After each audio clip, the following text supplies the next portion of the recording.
the parallels between what Tim Keith was talking about, Texas Central and the Brightline, are very similar, but they're very, very different as well. Brightline plans to offer hourly service between Orlando and Miami between 6 a.m. and 9 p.m., 16 departures. Tim's train's going to travel a little faster than ours because we are running not really a true high-speed rail in the sense of what you're going to see here in Texas, but we are definitely running an express rail that'll get you between Miami and Orlando much faster than you can do in a car today. We are operating more conventional service, but that does get to a pretty good speed of 125 miles per hour. It's going to be a lot better than the congestion that we see in South Florida. If anyone ever goes to South Florida and try and dive the interstate down there, you know what I'm talking about. And that's the route we're going to take between Miami and Orlando, with 2 stops, one in West Palm and one in Fort Lauderdale. And our thesis, again, I talked about parallels. We're about 235 miles. The Texas is, what, 240 miles, something like that.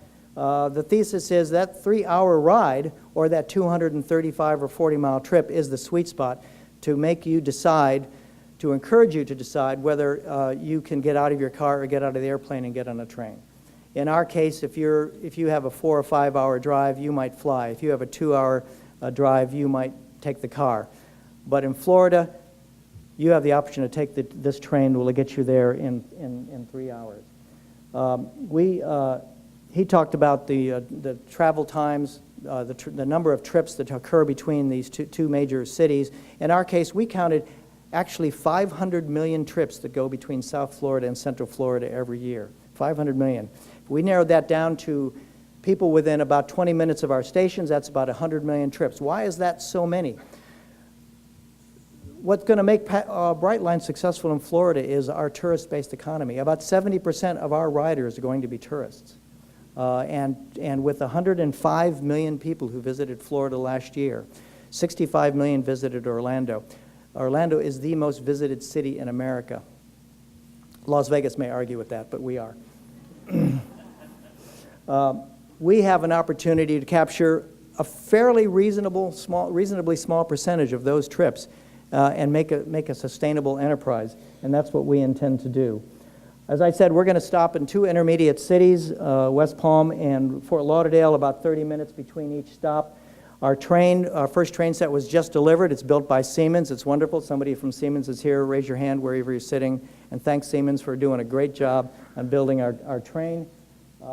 This is a picture of it just taken a couple days ago in our yard in West Palm Beach. It was just unveiled to the press a couple of days ago. The interiors are going to be very luxurious, very beautiful. That is a first-class car with 2-in-1 seating.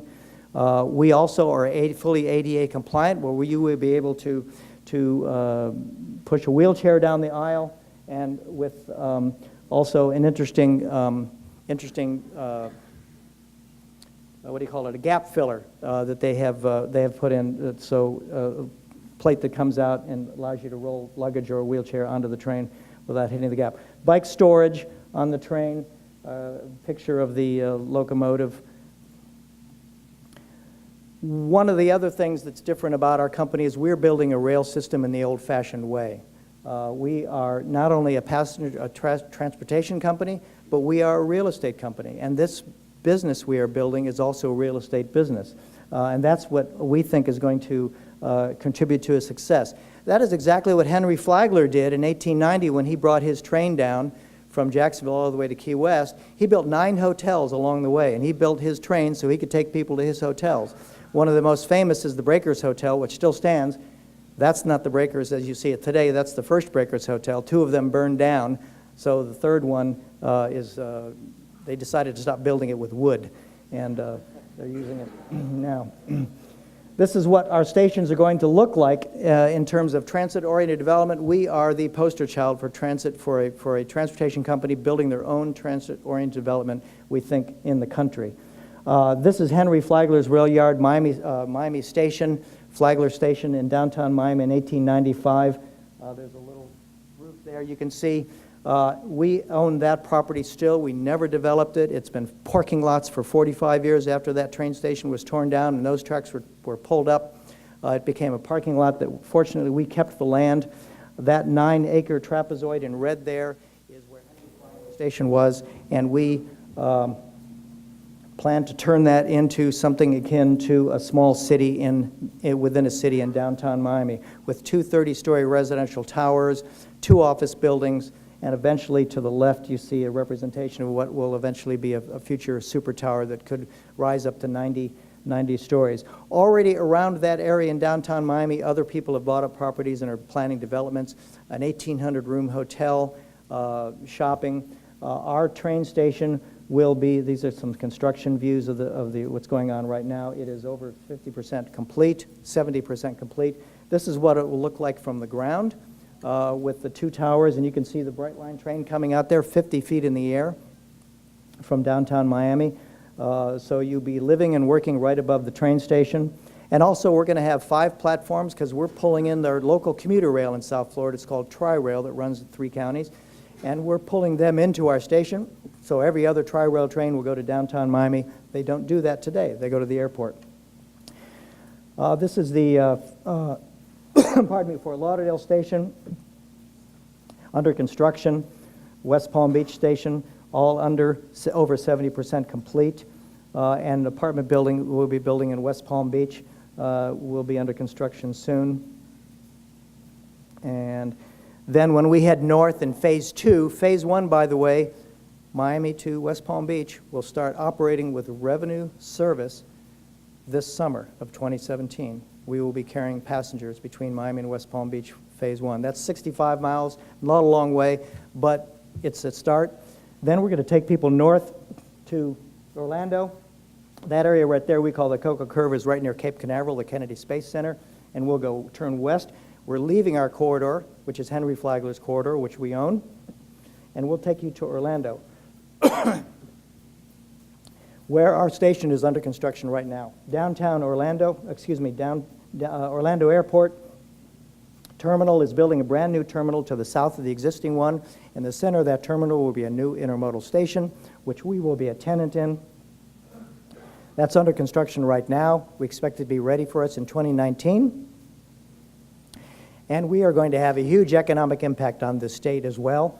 We plan to bring about $6 billion in gross domestic product to our state, tax revenue to state and local governments. We're going to create 10,000 construction jobs and 5,000 jobs during operation. Those are our sets. And Mr. IT man, if that other video I showed you, if you're ready to do that right now, we're ready to go. I want to show you a quick, and then I'll be done, Chris, quick video of our Siemens train, first Siemens train leaving Sacramento, ready to go to Florida.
That video puts a tickle in my throat.